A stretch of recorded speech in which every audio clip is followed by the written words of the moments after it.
Hi, welcome to another episode of Hot Takes. It looks quite literally like the assisted dying bill is dead. It's being put out of its misery by doctors, of all people. Over 1,000 doctors have written to MPs urging them to drop the bill. They're saying it's not safe.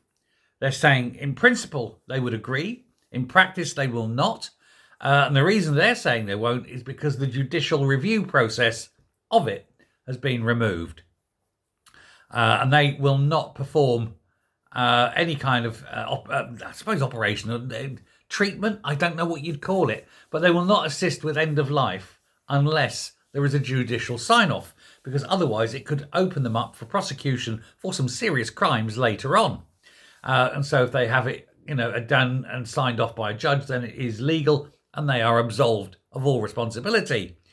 Unfortunately, the backer of the bill, the person who actually put it up, she removed that requirement for some strange reason. Nobody really knows why she did, because everyone said that's the fail-safe. Removing that means there's no fail-safe. I think in her case, the reason for removal was a judge might say no, and then there's no way of proceeding. A judge might say no for various legal reasons rather than any moral reason. This is unfortunate, but that's what's going to kill the bill. Irony. Absolute irony, though. The bill, they're saying, is not the answer to the problem in its present form, and that they're unhappy with having to take a risk over such treatment.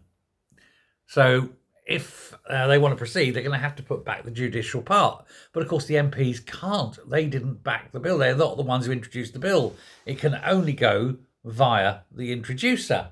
And of course, she will not do that. It's very, very weird.